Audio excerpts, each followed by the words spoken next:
Hi everyone, welcome back. This is Tuplex. As we discussed last time, I'm working towards setting up a rail system. And I had described that previously. And the main reason we want to do that now is so that we can get more sapphirite and more coal. Now, unfortunately, so far I do see some sapphirite out there, but there's some coal. Excellent. Okay, I found some coal. Last time I was looking, I didn't see any, but it looks like it's since been revealed. So we've got a big coal patch down there. I need to rerun the resource labels again so we get some of these outer patches. But the Mark II radar are definitely doing a great job of revealing some more stuff. We've even got some thermal water, which will come in handy later on. But before we do that, there was a very good suggestion that was made in episode 7 that I'd like to implement. So basically what the suggestion was is that, well, it started with a comment. First of all, that when you start doing sorting of your ore, which we're doing now because we need iron ore for steel, the comment was that when you start doing sorting like that, it's kind of a trap because in the early game, iron is by far much more in demand than copper is, for example. And when we smelt crushed sapphirite into iron plates, let me see if I can find the recipe here so I can show it to you. Oh, by the way, I installed a new mod called Shiny Icons from Zombie. So these menu screens are going to look different now. I think they look better. I recommend you try it out. Good mod and a really cool guy as well that wrote it. All right, so normally we get from 3 crushed sapphirite, we can get 2 iron plate by crushing and then smelting as we're doing now. Now, when we do sorting, we can get 40 molten iron, or basically we can get 1 iron plate from molten iron.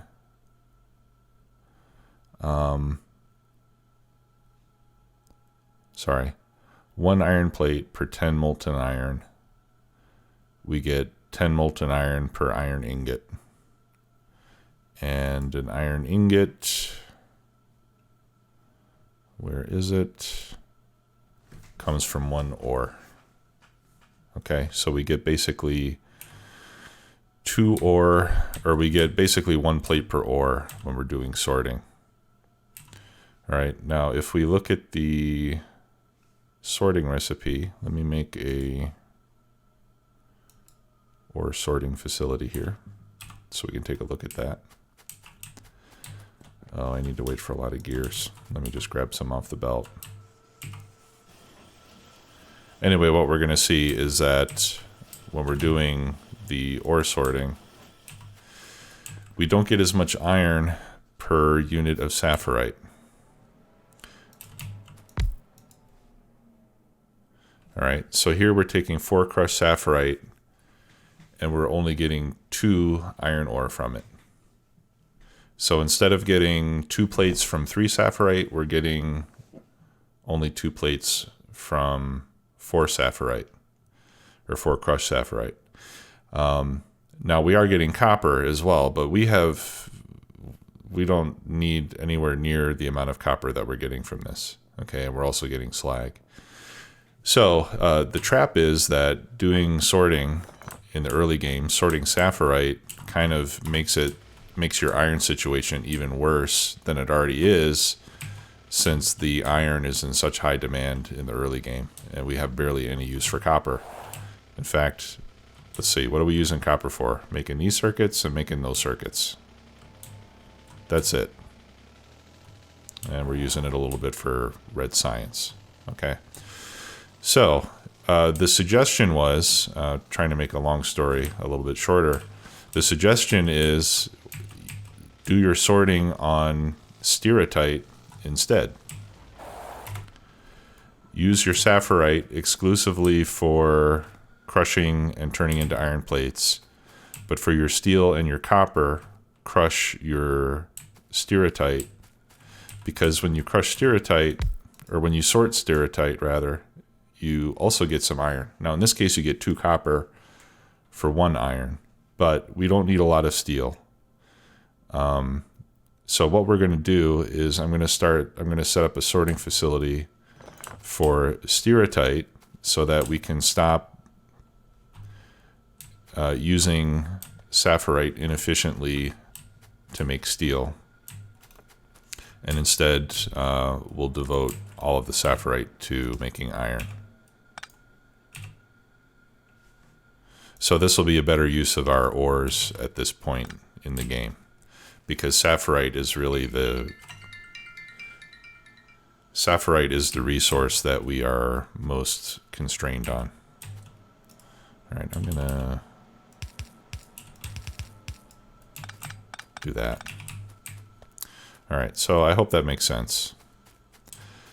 And we can see over here that again we're starting to run low on the sapphirite. So I probably don't really need 2 belts anymore.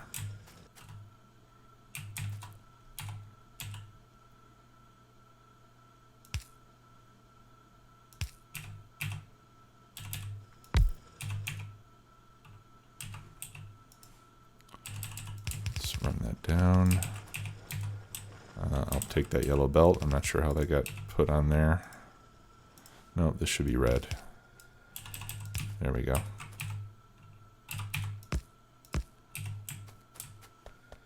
All right, and that one's done. So we can remove this.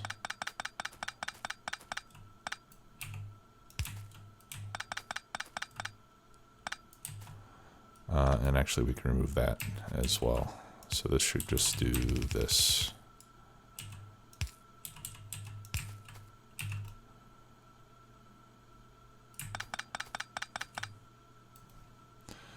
Okay. So I've got a lot of sapphirite here. I'm actually not going to need to belt it over anymore all the way over here. Maybe what I should do is set up the sorting over here. That way I can consume what's on this belt. I do want to convert it to a red belt though, so we get more throughput. And while we're doing this, I should craft probably a second ore sorting facility. I have some crushers, and then we're going to need some blast furnaces, and we're going to need induction furnaces, and we're going to need casting machines. All right, so for all of those things, I need stone brick. I could be using my upgrade planner here. Do this in a slightly easier way.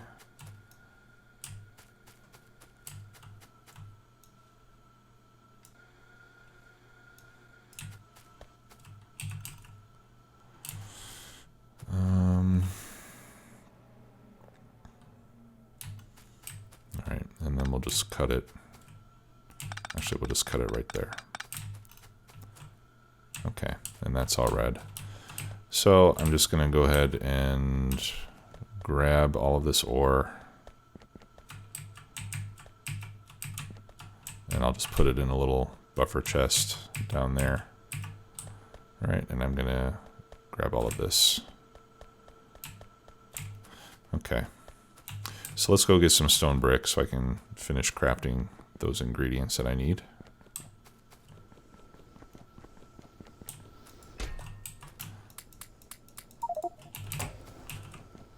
Okay, so I think I'm going to need, well, I'm going to want 6 casting machines. All right, so 5, 6, and then the other ratios I'm going to have to figure out once I get there. All right, so, but for now, we'll just set up the sorting facility. And the sorting itself is going to be pretty similar to what we've done up here, or actually pretty much identical to what we've done up there. So we will have 2 ore crushers, crushing Stiritite in this case. Those are going to go into our sorting facilities, which are going to do crushed Stiritite ore sorting. And I think we had determined that one inserter going in, one fast inserter was going to be enough to go in as well as to come out. So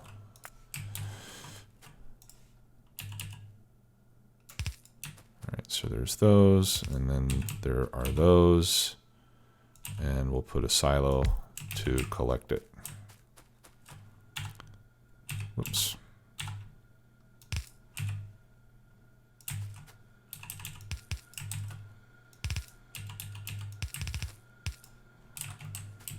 All right, and then we just need to power it all up.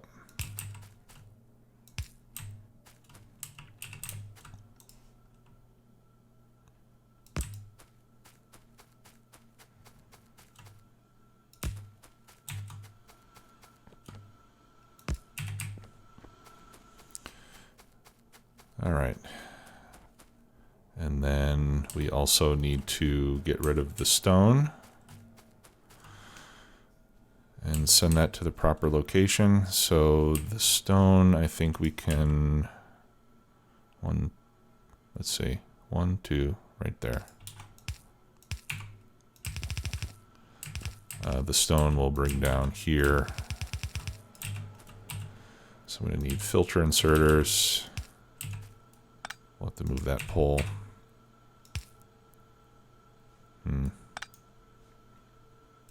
Yeah, let's just do that instead. No, I guess we still need that one. All right, and then I can put a couple lights there. All right, so these are going to be crushed stone, which is there. And we need to drop those off 1 tile further. And actually, let's pick up 1 tile further as well. It could be my imagination, but it seems like it goes faster that way. All right, and then I can try to get rid of some of this Stiritite that I'm holding on to. Slowly but surely. All right, and then we'll offset that one as well, so we get a balanced belt. All right, so let's run this over and merge it into that other belt that we have carrying stone away.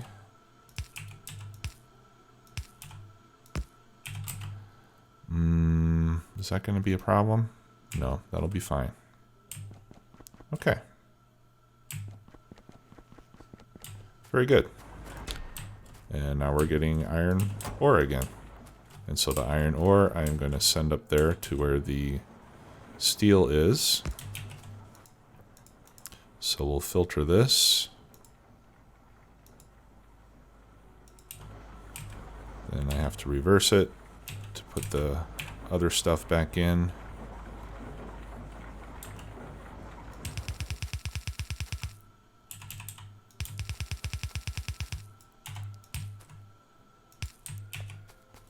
And there we go.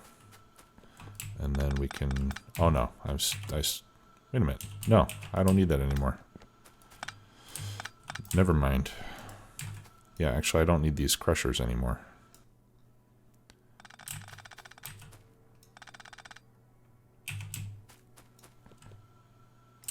So let's pick this up.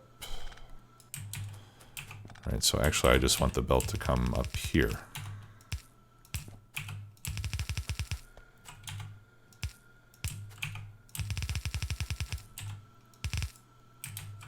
Like so.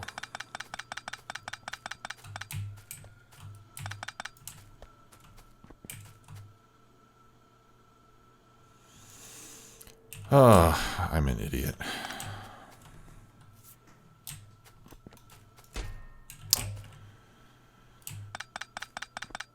I actually don't need to do any crushing at all. All right, let's pick this up.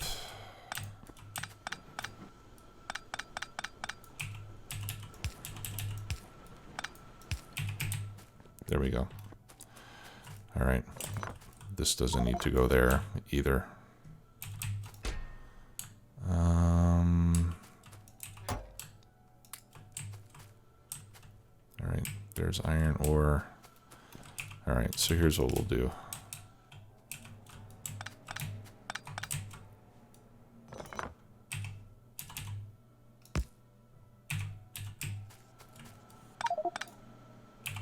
Yeah.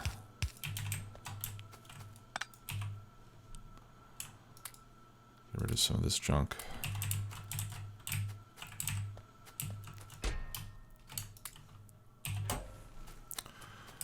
Okay. Yeah, maybe I should make this a warehouse instead of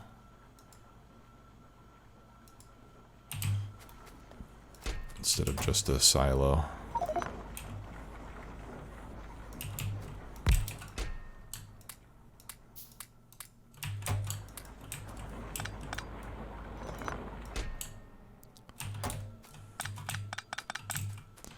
All right. So let's put a warehouse here. Are you kidding me?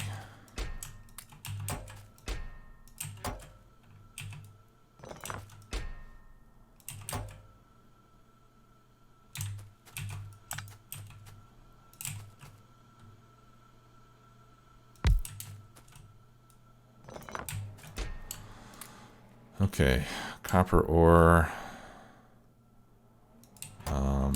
Sapphirite ore can go over here. Actually, let's just hit Shift C. All right. And then slag goes in there.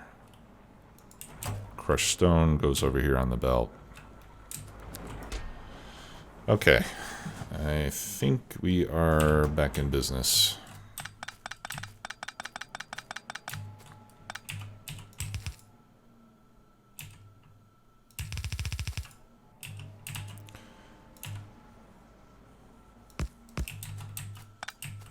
All right, so this will be iron ore.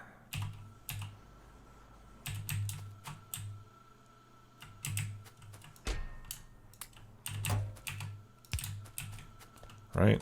Yep.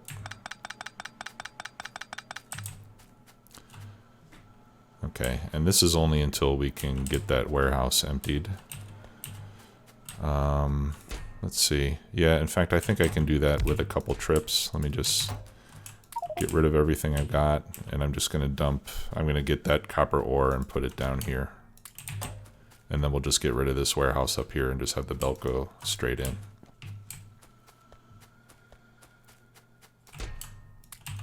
There we go. All right, so we'll pick that up, and then we can just have this belt go straight through like that.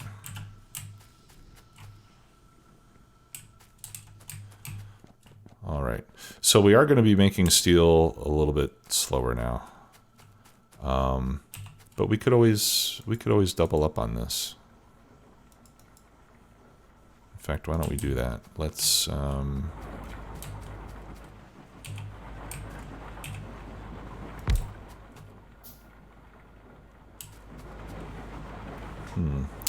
didn't quite give myself enough room here.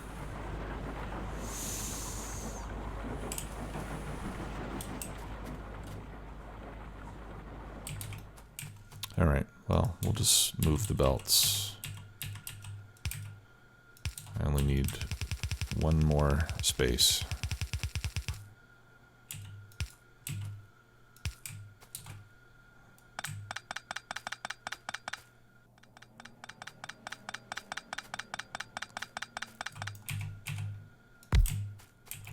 There we go. And get rid of this sapphirite. There we go. Okay. All right, I've already got ore crushers. You know, the other thing we could have done is upgrade these to Mark II ore crushers and sorters.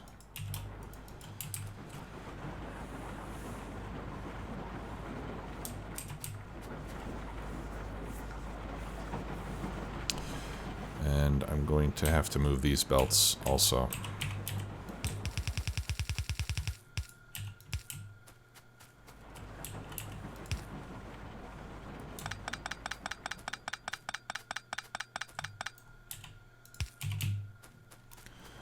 There.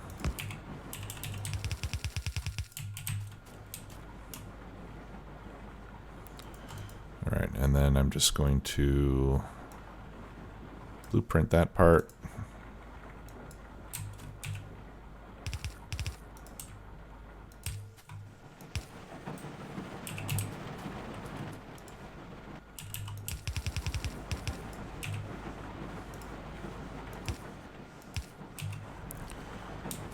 There we go. And then those go in there.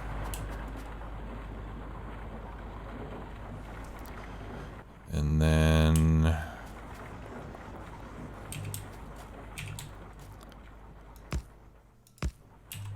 from here, I'll just use a couple of loaders.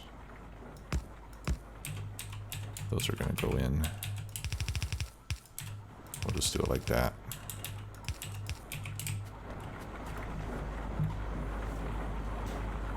Okay.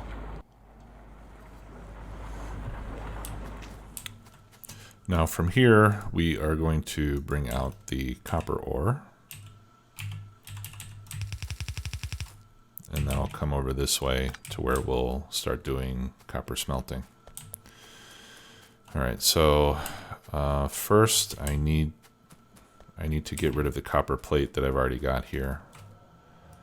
I'm going to pick up that radar and turn that into a Mark II. Those Mark II radars work very nicely.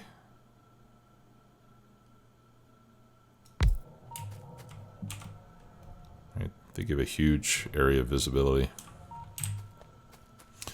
All right, so is this full? Okay, this is not full. So what I'm going to do is I'm just going to increase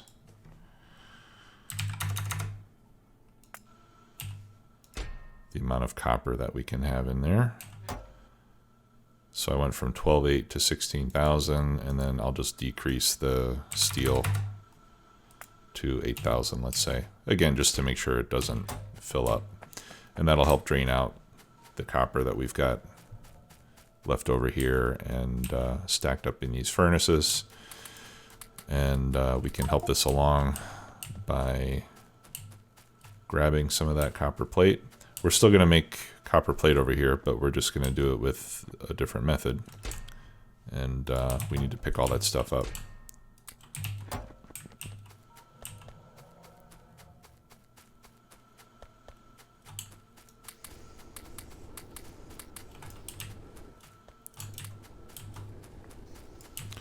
Okay. And what have we got in here? Those are empty. There we go.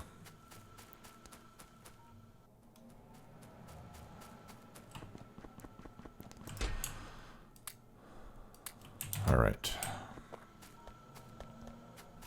So that ought to clear out most of the copper plate. All right, so we can start to remove all this stuff here in the center.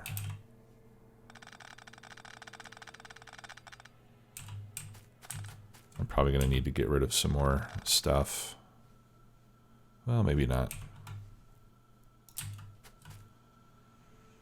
Okay, let's get rid of all of that. And all of this belt as well. We can get rid of that.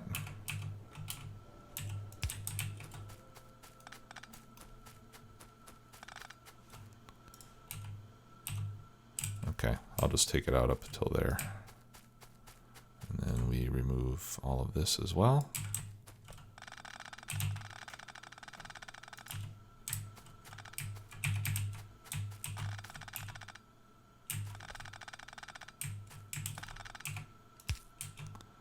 Okay. And then we can start bringing in the copper ore. Okay. So the process we're going to use here is similar to what we used up above. And we've actually got access to a better recipe, or a more efficient recipe for the copper. So if we look at copper ingots, we can either make those from copper ore, or we can make them from processed copper and oxygen. And I think I would like to do that. It's a little more efficient. So 24 ore to 24 ingots if we go direct. If we convert it to processed copper first, then it goes 4 to 2 times 8 is 16. No, I'm sorry. 4 copper ore make 2 processed copper. So if we need 8, then we need 16 copper. So it would go 16 copper to 24 copper ingots. So we would get a major boost in productivity on our copper. But on the other hand, I've got a lot of copper to use up. So I think we'll just do it the traditional way. All right, so let's look at our recipes here. So we've got the blast furnace. Yeah, let's just make it directly from the copper. All right, so that gives me 24 every 4 seconds. On my induction furnace, molten copper, that takes 12 every 4 seconds. All right, so I need 2 induction furnaces. So let's make one more. So the ratio is a little bit different for the base metals than it is for steel. All right. So that's what? 1, 2, 3, 4, 5. All right. So if I go up 1, 2, 3, like that, leave a space in the middle. That should be evenly spaced. Okay. And these are going to both be making molten copper. And then the molten copper, we get 120 every 4 seconds. And we're going to see with the casting machines that those use 40 every 4 seconds. So 3 of those.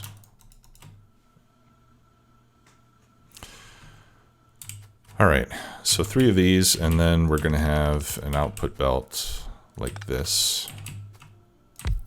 So we'll space them, whoops, we'll space them across like that.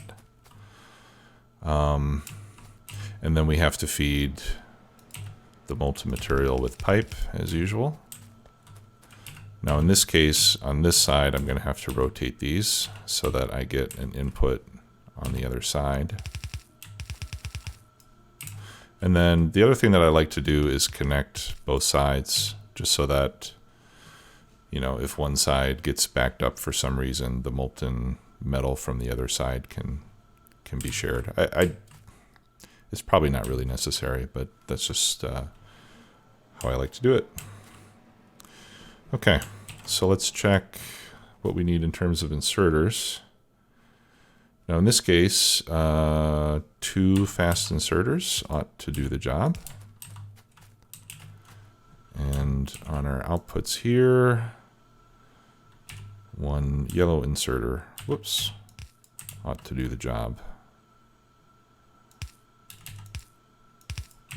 Like that. All right, and then we just need to power everything up.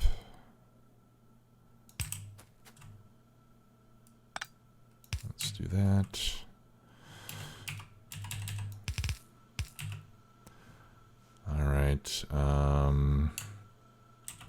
about on our input? Yeah, on the input we need 2 blue inserters as well. Or let's just use a loader. Make it nice and clean. There we go. Okay, and then we just need to get some fuel.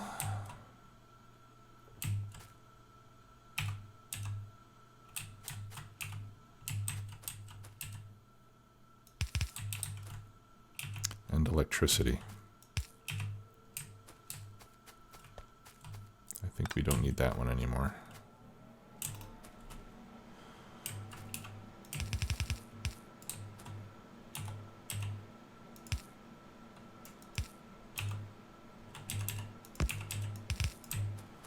Okay, so we'll just feed it some coke pellets.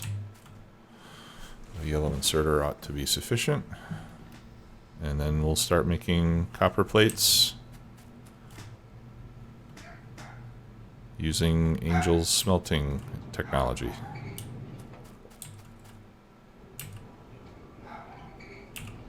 There we go.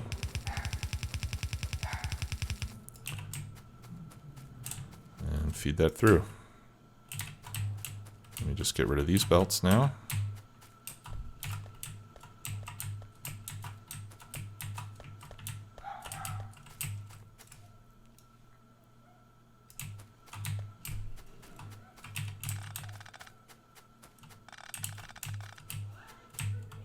There we go. I don't know if you can hear that in the background, but my wife just got home from work, so the dog is excited. My wife is excited. And now she's probably starting to wonder where the heck I am. Fortunately for me, we're almost done here. All right, so this is not going to consume the copper ore very quickly, and I suspect that this warehouse will fill up with copper ore and slag before we get to the point that we have all the iron ore that we want. All right, so speaking of slag, the other thing that we ought to do is get the slag out of here and sent to where the rest of the slag is, which is down here. All right, so I think just what's going in here? Oh, okay, nice. I already have a belt going down there that I was using for stone previously, I believe. So we'll just take advantage of that.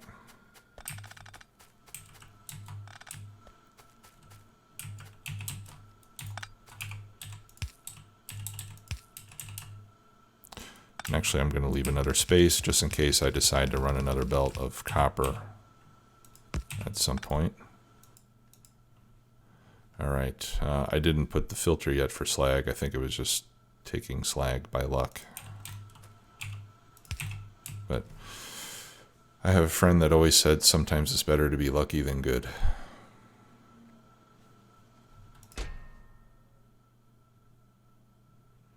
Okay, I think that looks pretty good. All right, so now we have a much better use for our Stiritite. We're getting iron. Actually, we're getting more iron now than we were before, because now instead of getting iron exclusively from the sapphirite, which is rapidly dwindling, we're also getting iron from the Stiritite, which previously we were not making very much use of. Yeah, so if we look at our sapphirite deposit, we're down to 33% of our starting quantity. Stiritite, we're still at 80%. So I think this was a great suggestion. So I was really happy to hear about this and to get this idea implemented. I think it's a really good one. All right. Now the next thing that we need to do is, I mean, we still need to expand our base with rail. So with the few minutes that we have left here in this episode, let me show you what I've been working on. I've been putting together a set of rail blueprints offline. I'm not going to use the same blueprints that I used in my previous series. I don't think we need that radar anymore because we have the Mark II. Yeah, we've still got plenty of coverage. In fact, there's another Mark I radar around here somewhere that I can probably pick up. In any case, I've been working on, and we can get rid of this too. I've been working on some rail blueprints, which I'll show you. The blueprints that I used in my previous series, they worked pretty good, but I had some issues that some people were helping me to fix. But at the end, I'm still not really confident that those blueprints were really working as well as they should have. So I decided to start over with a new set of blueprints. So what I did is I downloaded Exterminator's blueprints from his website. If anybody needs a link, let me know in the comments and I'll post it. But I mean, if you just Google Exterminator rail blueprints, you'll find them. So I got the 2-lane and the 4-lane blueprints from him, and I'm using those as the baseline. Right. So this is what they look like. They're fairly simple. They're pretty similar to what I had before, except the spacing of the rails is different in his version. And also his are designed for 242 trains in terms of the signal spacing. And I'm going to be using 121 trains. So that's the main reason why I can't just use his directly. Because our train sizes are different and it wouldn't work as well as it could. If I use his blueprints, then there's going to be more spacing between the trains. So if I design them myself, I can space them out precisely. All right, so let me, actually I don't even need the rail to show you this. I can just throw down the blueprints. All right, so I started with his blueprint. So far I've only got a straight and a T-junction, but that's about 90% of what I use anyway. And this is for the 2-lane. There's a swamp garden. Maybe I should grab that. Okay, so basically what I did is I took I made it a little bit longer because again, he had his power poles a little bit closer together, so that one section would be big enough for a 242 train. Now in my case, if I moved the poles to their maximum distance, I found that I could put a 121 train in between each set of poles, and it'll fit right in there. So with one section between 3 poles, with my blueprint, I can fit 2 trains with the lengths that I'm using instead of just 1 train, which is how he had his set up. And then I also added lights to each of the power poles because I like to have lights. Actually, I'm going to grab 1 stack of rails so that I can show you something. Now, what I was doing before on my last map is on my blueprints, I had a rail and then a space of 2 sections in between, and then my next lane. And I just did that because 2 is the minimum distance that you need to be able to switch lanes. If you only leave 1 space in between, then you won't have enough. Like if you put the second rail there, it's more compact, but then you won't be able to do that, and that can cause problems. Now, Exterminator's rails are spaced with 3 in between. And for a while I was having a hard time figuring out why you would want to add additional space. And I looked around and I saw some other people's blueprints were the same way. And I think the reason for it is because of the because of the junctions and the signaling. If you space them out farther, then you have more room to place signals when you have all this crisscrossing taking place, like on a T-junction. All right, so normally I think with my spacing, I don't think you would be able to get these chain signals fit in. Whereas if you space them out a little bit farther, you have enough space to put signals in there. All right, so again, I made a copy using his as a baseline, you know, in terms of shape and signaling. Now my version is smaller, just because of the spacing of the power poles and everything. But the nice thing about this is that this will line up, you know, this lines up nicely with the straight section. Also, if I rotate it 180 degrees, everything lines up, right? Everything lines up here. And if you look at this also, it lines up like this. So if I have a 2-lane section and I want to add a junction, all I have to do is take out the signals and the power pole in the middle of my straight section, and then I can put a 4-way or a T-junction directly on top of it, like that. And it